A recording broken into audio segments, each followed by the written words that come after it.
복음을 믿으라 라는 제목으로 같이 나누고자 합니다. 옛날부터 농부들이요, 농사를 지으면서 가장 힘들었던 것 중에 큰 이유가 하나가 있는데, 그게 뭔지 아십니까? 씨 뿌리는 고통, 수확하는 그 고통, 하는 고통 때문에 힘들까요? 아닙니다. 자기가 열심히 1년 동안 열심히 일했는데 그것은 적들이, 아니면 위정자들이, 아니면 힘센 사람들이 약탈해 나갈 때, 수탈할 때 굉장히 힘들 거예요. 그래서 추수하고 사용하기도 전에 적들이 쳐들어와 약탈한다면 얼마나 허망하겠어요.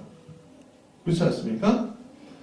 그래서 그들이 모여서 뭐 합니까? 성을 쌓고 나라를 만들고 자신을 보호하게 되었죠. 사도 바울이 복음을 전하면서 가장 힘들었던 부분도 여기 있습니다. 왜냐하면 복음을 전하기 위해서 가장 고생을 한 게 힘든 게 아니었습니다. 제가 소아시아, 지금의 터키 지방을 여행을 한 적이 있었어요. 언제냐면은 부산에서 개척을 할 때 그리스, 터키 이렇게 갔다 왔는데, 거기에 다 교회들, 7교회들, 소아시아 7교회들 훑어보는 건데, 다 무너져고 깨지고 교회 흔적이 없어요. 유적지에 그냥 유적지. 근데 그것을 보면서 무슨 감동을 받으려고 가는 것이 아니라 그 여정이에요. 그 소아시아의 그 뜨거운 태양빛, 그 태양빛을 받아가면서 바울이 복음을 전하는 것을 느껴지는 거예요. 오늘도 또 한 걸음 그 사람을 갖고 있구나. 또 저 같으면요, 어느 정도 모이면 정착할 것 같아요. 네. 그리고 큰 교회 만들어갖고 떵떵거리고 싶어요. 그게 오늘 한국교회, 오늘 많은 교회 사역자들이 지금 그런 마음을 많이 품고 있죠. 그걸 비판하려고 하는 게 아니라 사도 바울이 그 가장 고생을 해서 교회를 이루어냈어요. 그리고 어느 정도 튼튼해졌다 싶으니까 또 다른 곳에 가고 복음을 전하고 교회를 만들어요. 근데 여기에서 너무너무 그것에 대한 그 기쁨이 있으니까 그렇게 성교하는 거죠. 근데 사도 바울이 사역하면서 가장 힘들었던 것이 뭐냐면 바로 유대 그리스도인들 때문에 그래요. 그들은요, 그래, 그리스도의 복음, 십자가의 복음 맞아. 근데 너희들 그 전에 뭘 해야 돼? 할례를 해야 돼. 유대 율법을 배워야 해. 그렇게 가르쳤어요. 율법이라는 게 뭐죠? 하나님의 가르침이에요. 그래서 이렇게 살아야지 너희들이 구원받는다예요. 그런데 예수 그리스도로 인해서 우리는 알겠죠. 그 율법이 우리를 변화시키는 것이 아니라 예수 그리스도를 믿는 믿음으로 말미암아 우리가 변화되는 것을 우리가 봤어요. 왜냐하면 율법 때문에 사람이 변하는 것이 아니라, 그렇죠? 은혜 때문에 사람이 변하는 것을 봤기 때문에 그래요. 그런데 그런 믿음을 가지고 복음을 전하고 사람들을 세우는데, 사도 바울이 너무 힘들었던 거는 그런 믿음 가운데 바탕이 잘 섰다고 생각했는데, 유대 그리스도인들이 그거 아니야. 너희들 율법이 먼저 필요해. 할례가 먼저 필요해. 하면서 자신들의 문화에 있었던 그 성경의 지식을 다 끄집어내면서 얘기하는데, 지금까지 가르쳤던 사람들이 흔들리는 거예요. 율법주의 그리스도인들의 먹잇감이 되니까 그것에 대해서 바울은요, 너무너무 힘들었어요. 굉장히 그에 대해서 분노하고요. 무슨 일을 하는 건지.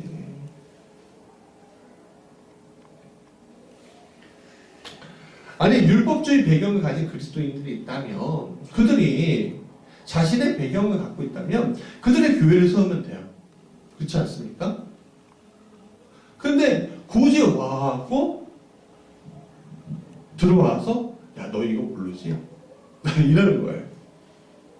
예전에 제가 신학생 때 경험했던 것 중에 하나가 뭐냐면, 신학생 딱 들어가면요, 뭔가 된 것처럼 느껴집니다. 솔직히. 네. 뭔가 된 것처럼 느껴져요. 왜냐하면, 신학책 한 권만 읽어도요, 교회에서 배우는 것보다 더 많이 그 안에 내용들이 있어요. 그렇기 때문에 그 내용들을 가지고, 우리 권사님도 이거 모르지? 우리 집사님도 이거 모르지? 하면서 사람이 교만해져요. 그래서 어떻게 되냐면, 아는 거 막 얘기하는데 바탕이 되게 얇잖아요. 그럼에도 불구하고, 이런 거 비판해요. 막 이야기한단 말이에요. 그리고 신학생이 되니까 어떻게 됩니까? 전도사님, 그렇게 해줘요. 그러니까 막 교만이 막 올라오는 거예요. 내가 하나님의 종이 됐어. 내가 말하는 것이 더 옳은 거야. 내가 은혜를 끼쳐야 돼. 그런 식의 일들이 많이 벌어져요. 신학교 처음 들어가면. 참 어리석죠. 왜냐하면 기도의 연수도 적고, 그렇죠? 은혜의 체험도 적은, 그냥 부르심 때문에 간 아이 하나가, 소녀가 전도사라는 책을 가지고서 가르친다는 게 너무너무 웃긴 거죠. 조금 더 안다고, 책에서 배운 것들. 그러는 거예요. 지금 상황들이. 오늘 한국 땅에서도 이런 일들이 많이 일어나죠. 소위 신천지라는 이단 집단이 한국교회에 들어와서 교회를 어지럽히고, 감리교단은 그런 일이 없는데 장로교단, 교단의 교회에 침투해서 그 교회를 아예 빼앗아 버리는 이들이 계속 일어나고 있습니다. 왜일까? 복음이 변질돼서 그런 걸까요? 아니면 복음이 약해서 그런 걸까요? 그렇지 않아요. 복음은 굉장히 강력하고 굉장히 논리 정연하고요. 모든 것을 이길 수가 있어요. 그런데 왜 이렇게 흔들리죠? 왜 이렇게 바람이 불 때 막 흔들린 갈대처럼 막 흔들릴까요? 오늘 본문을 통해서 다른 복음은 없다.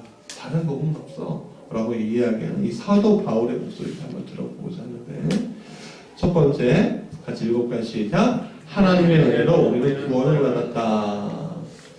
마태에서 쇼핑하다 보면은요, 여러 가지 아이들의 모습들을 보게 돼요.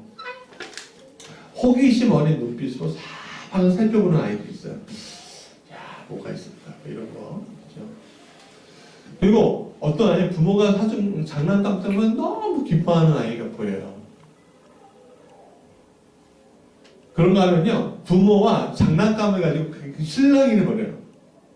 이거 사줘. 안 돼. 비싸. 너 망가뜨릴 거잖아. 막 이런, 모습도 있고요. 또, 한쪽 교회는요, 막 울어요. 뭐, 이유는 모르겠어, 나도. 막 울어. 또 한쪽 편은요, 띵동네 하면서, 아이 하나가 고객센터에 있으니까 또 찾아오라고. 그렇게 하는 경우도 있고요. 저 이제 5월 5일 얼마 남지 않았잖아요. 난리날 겁니다. 마트. 그리고 이 마트 사람들이 얼마나 영악한지, 생필품 가기 전에, 여기 이마트 보니까 생필품 사러 가기 전에 장난감을 그때 도배를 해놨더라고. 우리 애들이 이제 컸으니까 괜찮은데, 우리 되도록이면 우리 4살짜리 우리 산이애는 그냥 펑크 가는, 그냥 직진합니다. 여러분도 어떠십니까? 어떠셨어요? 아이들 키우시면서. 마트가 맨수죠. 근데 우리 아이가 다 각기 다른 게 아니라, 저 애는 저렇고 저 애는 그렇고 하는 게 아니라, 우리 아이는요, 그 안에 다 들어가 있어요. 신랑이 버리는 것까지, 우는 것까지, 선물 사줘서 너무 기뻐하는 것까지. 제가 외국 여행을 갔거든요. 외국 여행을 가는데, 제가 초행길이었고, 우리 아이, 큰아이가 갔었어요. 근데, 초행길이었고, 좀 많이 헤맸어요, 낮에. 많이 헤매고, 이 아이가 그때가 3학년 때였나 4학년 때였나 3학년 때였나 봐요. 너무 힘들어갖고 우는 거예요. 미안해. 아빠가 좀 이따가 저녁 때 장난감은 큰 거 사줄게. 그래서 눈빛이 달라지더라고요. 아 그래 갔는데 일본이었거든요. 갔는데 보니까 한국보다 30% 50%더 싼 거야. 그러니까 건담이제 건담 조립 그때 조립을 많이 했거든요. 그리고 한 개 사줄 거를 3개 4개를 사줬어요. 그러니까 애가 눈이 어떻게 돼요? 낮에 그 돌아다니는 것 때문에 그 떼학교에서 8월달 떼학교에서 막 이러고 있던 애가 눈이 휘둥거리죠. 행복해했고 산이 가요. 어떤 애냐면 좋으면요 어쩔 줄 모르는 애예요. 이러는 거예요. 숙소로 돌아오는 그 순간까지 막 이런 여러분들 자녀들도 그럴 거예요. 저도 그랬으니까 어쩔 줄 몰라. 이거 어떻게 하지? 그래서 제가 그랬어요. 가는 도중에 그거 끼내지 마. 가갖고 하자. 안 들어요. 꼭 끼내야지. 뭔가를 봐야지. 부속품 잊어버리더라도. 오늘 우리 아이들의 얼굴들이 어떤 얼굴들을 원할까요? 우리가 가장 좋은 얼굴을 원하겠죠. 가장 행복한 얼굴. 나도 만족하면서 그렇죠. 선물을 한가득 가지고 있는 아이의 모습을 우리가 원할 거예요. 우리가 여유가 된다면 그렇죠. 하나님의 은혜로 우리는 구원이라는 선물을 받았는데 그 구원의 선물이라는 게 야만할까 이만할까 이따만할까요? 어떨 것 같으세요? 이따만하죠, 그렇죠? 근데 이따만한 게 아니라 우리가 어떻게 감당할 수 없는 은혜인 거죠. 구원이라는 선물이. 근데 문제가 뭐냐면 그 구원이라는 선물에 대한 것들이 너 구원받았어 라고 얘기하는데 그 구원받았어 라는 것을 체험하지 않는 그 사람들, 그죠? 체험하거나 그 하나님 사랑을 발견해 보지 않는 사람들은요, 그 구원이라는 선물이 일단한 것처럼 보여지는 거예요. 사방에서 건져냄을 받았어. 멸망으로 가는 길이 아니라 천국으로 가는 길로 너가 가게 됐어. 생명으로 가는 길로 너가 가게 됐어. 그러면 이딱 하는 건데 유딱 하는 거예요. 왜? 내가 아직 죽지 않았으니까. 그런 마음이 생기는 거죠. 근데 거기에 나의 공로가 있을까요? 없을까요? 공로가 없다는 거예요. 선물로 받는 거예요. 어저께 제가 아이의 귀지를 이렇게 파고 싶었어요. 그래서 하려고 딱 하는데 안 한다는 거야. 근데 제가 아이하고 협상을 했지. 내가 1,000원 줄게. 그래서 2,000원 줄게. 하면서 귀지를 파는데 일단 귀지가 나오는데 야, 너 귀 시원하겠다. 막 그러면서 하는데 여러분 제가 오늘 이제 2,000원 줄 건데 그 2,000원 주면서 애들이 기뻐할까 안 기뻐할까? 기뻐하시죠. 근데 걔네들이 그것을 선물이라고 여길까요? 아니면 내가 당연히 받아야 되는 거라고 생각할까요? 당연히 받아야 될 거야. 내가 조금이라도 기여를 한 거잖아. 아빠의 기쁨이 되어줬잖아. 귀지를 파게끔 해줬으니까. 그런 생각을 할 거예요.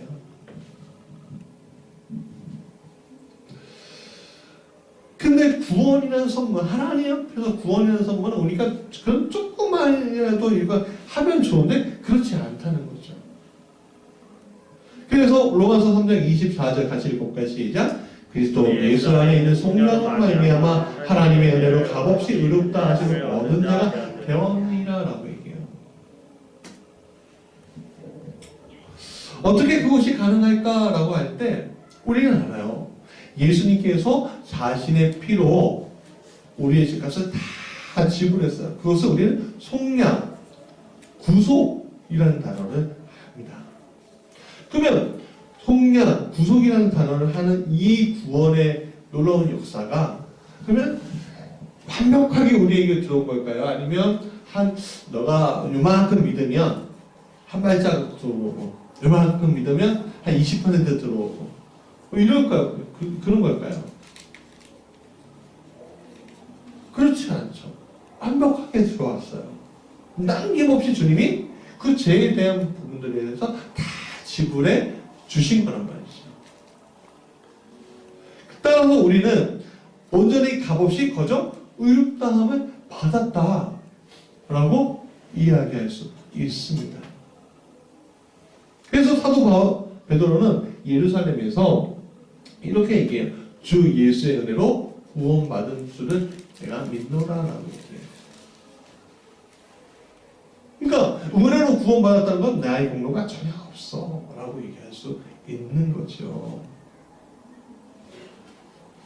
그래서 사도 바울은 그러므로 사람이 의롭다 하심을 얻는 것은 율법의 행위에 있지 않고 믿음으로 되는 줄 우리가 인정해야 한다라고 얘기하는 거예요.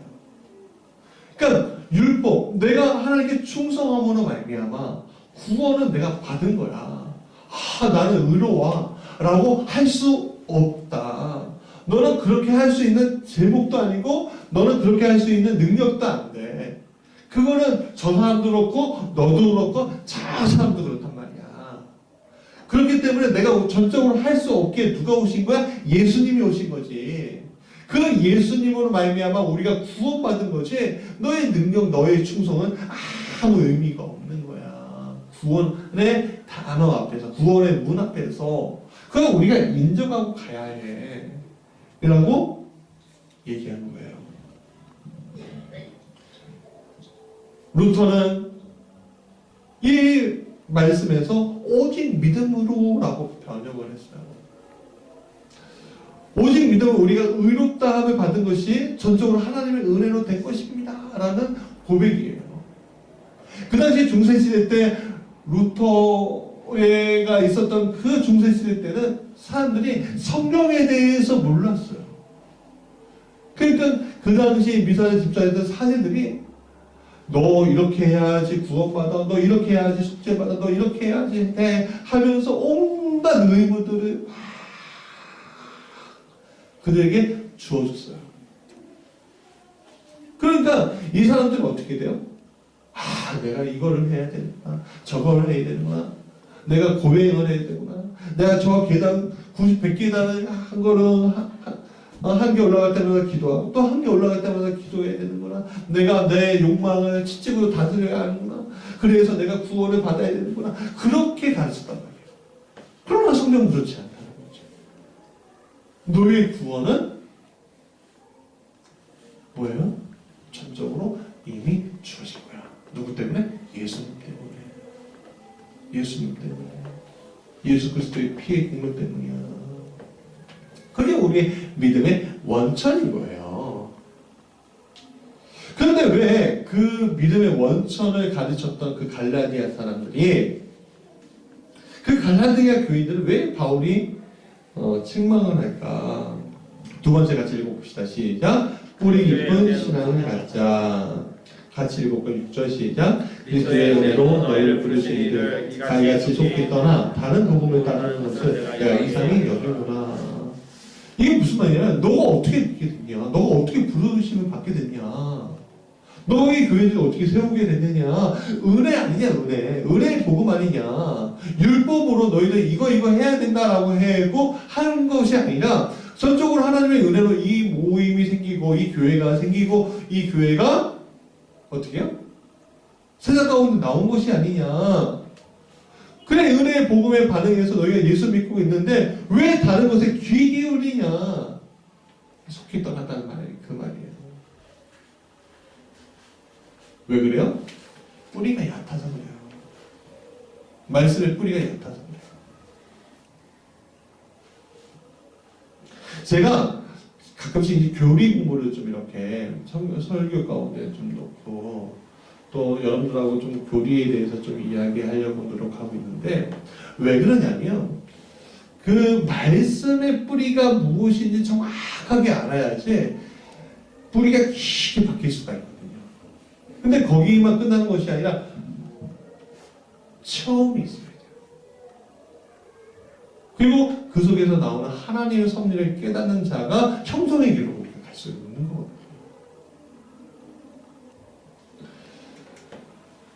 이단들이 아니면 율법주의자들이 아니면 어떤 가치관을 가지고 있는 사람들이 막 공격하면요, 오늘날 우리 한국교회 교인들은요 말을 못해요. 왜 말을 못하는지 아십니까? 교리교육이 하나도 안 돼 있어요. 말씀이 뿌리가 너무 얕아요. 내가 모태 신앙이야. 모태 신앙으로 와갖고 자라왔어. 근데 모태 신앙인데 하나님 계시다는 걸 알겠는데 어떤 하나님인지 모르는 거야. 은혜의 하나님인지 율법의 하나님인지. 왜? 나는 교회만 나오면 되는 거였지 않았거든요. 교회만 나오면 축복받고 목사님 기도해주면 치유받고 그런 것만 알고 있었다는 거예요.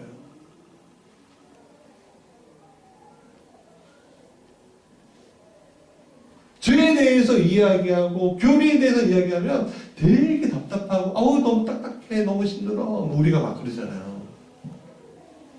근데 깊이 들어가 보면 이 뿌리 깊은 나무가 어떻게 생기는지 우리가 알게 되는 거지.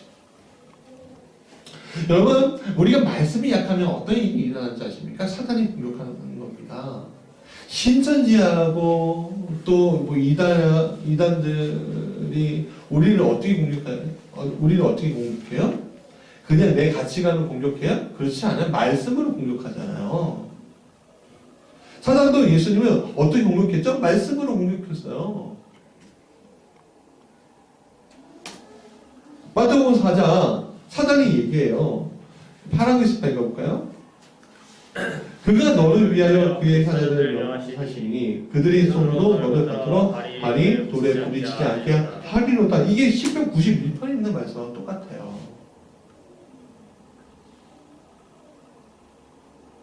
말씀으로 공격하는데 내가 말씀이 없으니까 넘어지는 거예요. 근데 예수님은 그 말씀으로 공격할 때 어떻게 해요? 말씀으로 대받아치신 거예요. 마태복음 4장 7절에 빨간 글씨 한번 읽어보죠. 시작. 주 너희 하나님을 시험하지 말라. 이건 신명기 6장 16절에 있는 말씀을 가지고서 대응하신 거예요. 오늘 우리의 말씀의 뿌리가 깊지 아니하면 어떻게 돼요? 솔깃해질 수밖에 없는 거예요. 왜? 그런 것 같아. 그런 것 같아. 맞아. 그런 것 같아. 갈라디아 교회 교인들이 좀 안타까운 게 뭐냐면 이스라엘 지경에서 이스라엘의 어떤 유대적인 율법 그런 문화하고는 좀 동떨어져 있었어요. 그러니까 말씀의 깊이가 조금 뭐라고 할까 신앙의 여력이 짧은 거죠. 그러니까 가방까지 짧은 거예요. 짧으니까 유대인처럼 구약 성경 율법에 대해서 잘 몰라요. 모르니까 성경을 근거로 유대인들이 복음을 전하니까 근거가 약하니까 쉽게 흔들릴 수밖에 없는 거예요. 여러분들 신앙의 근거가 어떻게 있습니까? 뭐 어떤 신앙의 근거를 가지고서 뿌리를 깊게 갖고 계시는 거예요. 그거 우리가 알아야 돼요. 우리 기타 강사하시는 우리 조집사님도 있지만 저는요 기타를 치고 싶어도 잘 못 쳐요. 왜냐하면 기본이 안 돼 있어요. 어떻게 쳐야 될지 모르겠어요. 코드는 알겠는데 이게 어떻게 움직여야 될지 모르겠어요. 그냥 땡깡이에요. 그냥 내 나름대로 노래는 부르는데 참 어디 가지고 나갈 수가 없는 거예요. 설기타단 말이 있죠. 여러분 예전에 거마대학생 아세요? 거여동 마천동 중심으로 해서 다단계. 근데 이 다단계 할 때 제가 어떤 우리 신학생 때인데 그때 후배 하나 여자 후배 하나가 밥 한 끼 사달라는 거예요. 뭐 사줄 수 있죠. 그래. 근데 어디서 만나자는 거야. 그래, 어디서 만나자. 근데 어디 막 데려갔는데, 이제 지하로 내려가는 거예요. 근데 큰 칠판에 딱 해갖고, 우리는 알 수 있다! I can do it! 막 이러면서. 세뇌를 시키는데 보니까 다단계더라고. 깜짝 놀랐어. 난 이거 안 한다. 복음만 전할 거다.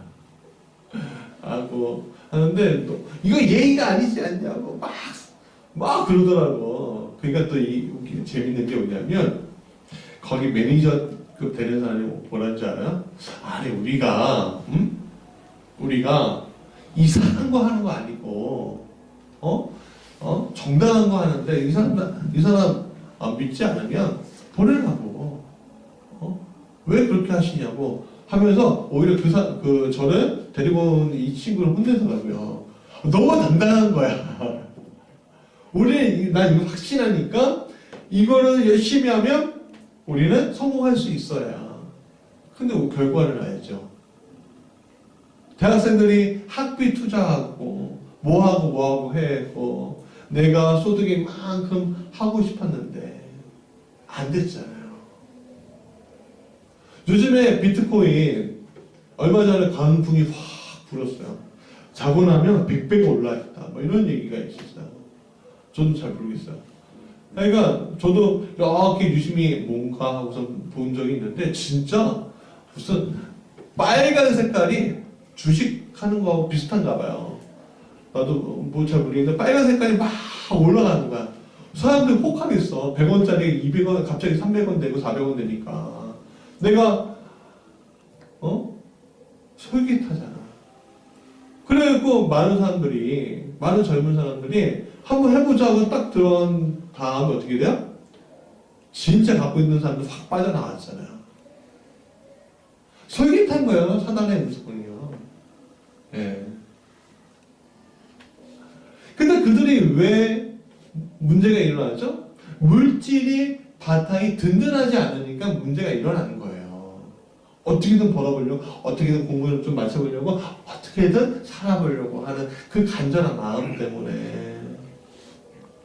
마찬가지예요. 우리가 말씀의 뿌리가 든든하지 아니하면, 말씀의 부자가 되지 아니하면 사단의 속임수는 언제라도 우리에게 다가와서 하고서 나는 미혹해요. 미혹하고 사단이 원하는 방향으로 나는 이끌어가요. 근데 이끌어가는데 거기가 어디예요?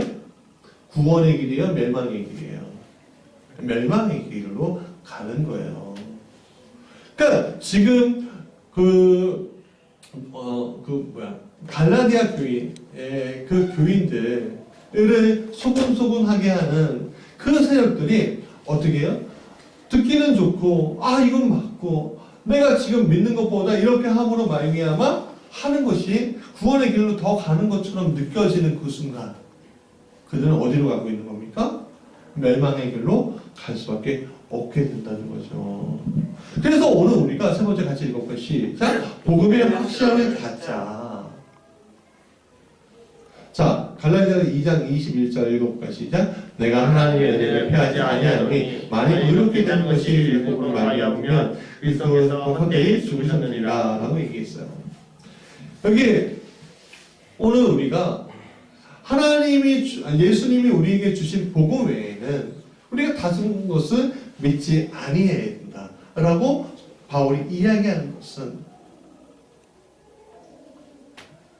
그리스도께서 오신 이유가 은혜로 확 덮어주기 위해서 왔는데 그 덮는 게 아니야 내가 더 할 수 있어 라고 하는 그 순간에 어떻게 돼요?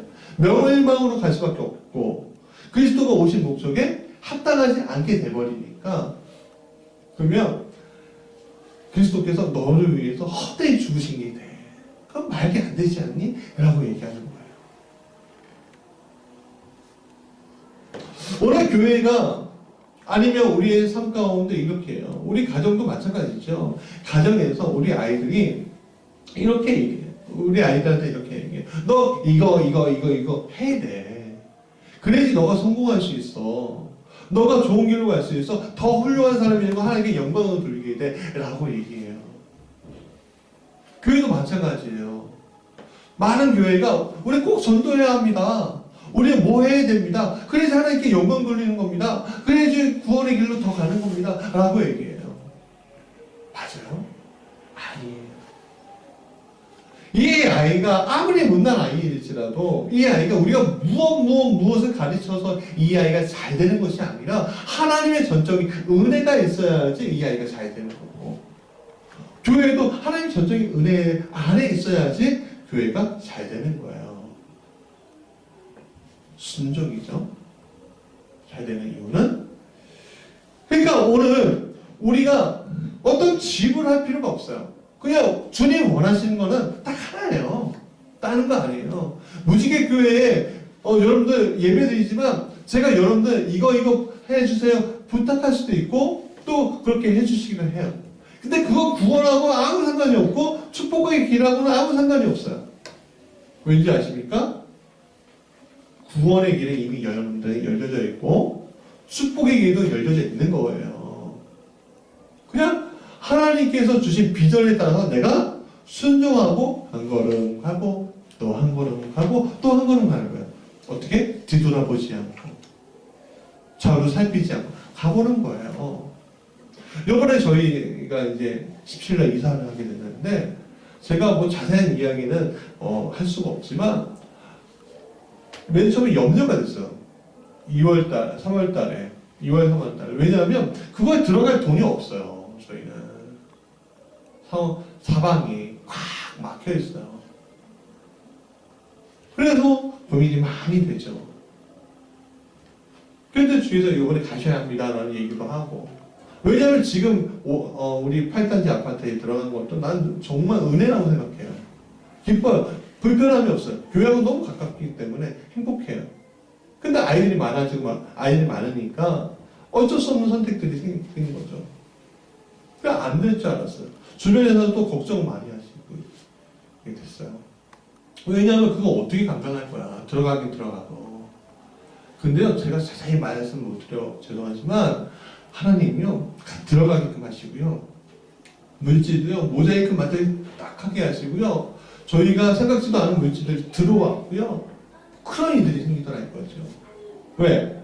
내가 하나님 앞에 순종함으로 한 걸음 가다 보니까 그 일이 일어나는 거예요.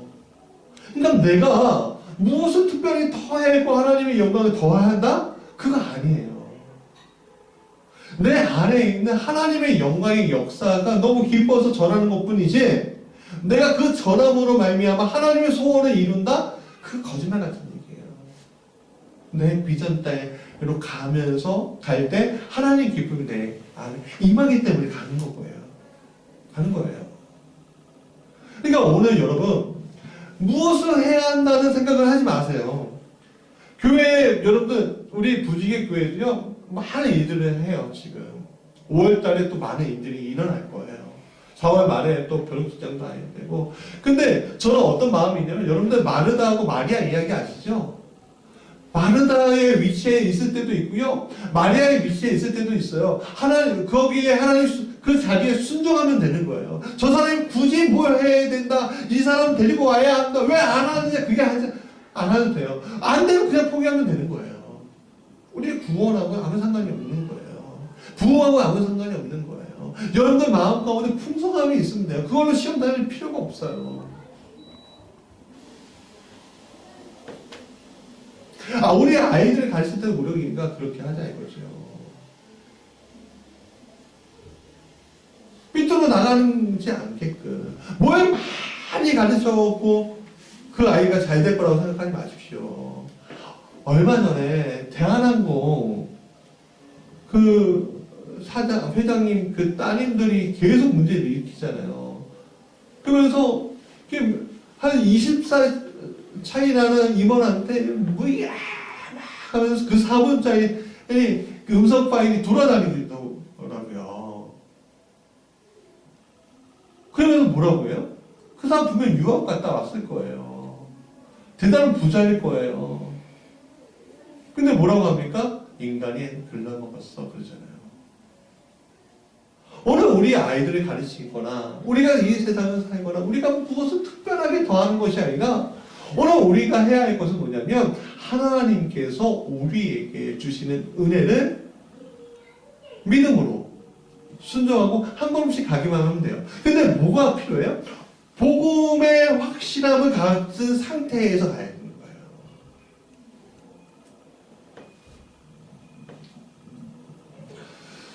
율법을 지켜 행함으로 의롭게 된다면 하나님의 은혜는 소용없게 되잖아요. 그렇죠? 그러니까 그것에 대해서 아니야, 그것이 아니구나, 내 공로가 아니구나 라는 생각을 가지고 전적인 은혜를 보고 그 은혜 안에서 체험을 하고 그 체험 안에서 하나님 바라보면서 이거 내가 그냥 주님께 순종하면 되는 거구나. 근데 순종하는 게 쉽지 않을 거예요. 왠지 아십니까? 그 앞에 환난도 있고요, 고난도 따를 수 있기 때문에 그래요. 그래서 사람들이 어떻게 합니까? 선택하지 않죠. 왜? 나는 어떻게? 돈도 많이 갖고 편안하게 살고 돈으로 성공할 거야 라고 생각하는 사람들 많잖아요.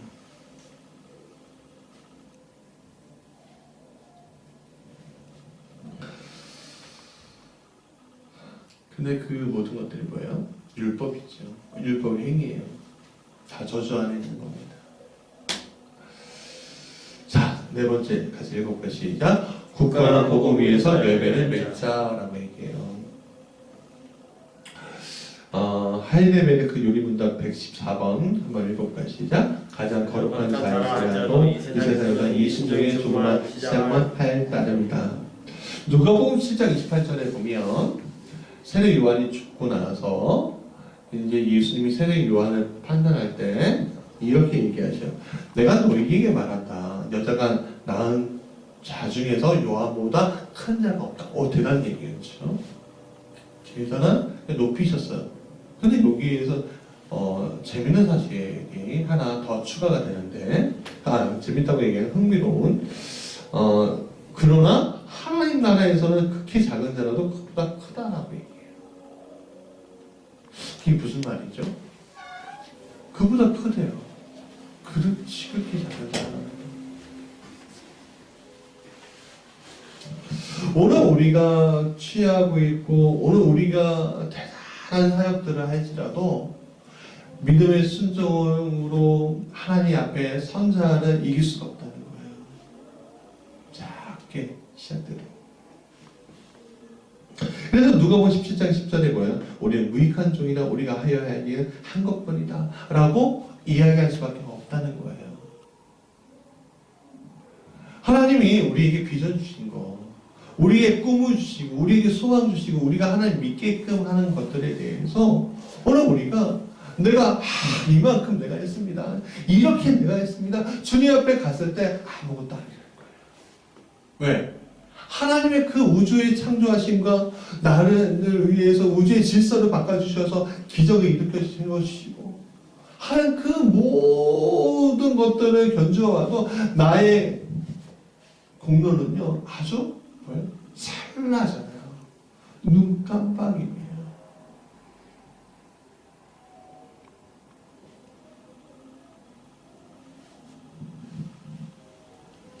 우리는 하나님 앞에 우리의 부족함을 고백을 할 줄 알아야 돼요. 무익한 종입니다, 주님. 근데 이렇게 무익한 종을 위해서 어떻게 십자가에 달려 돌아가셨습니까? 어떻게 나를 구원해 주시기 위해 땅에 오셨습니까?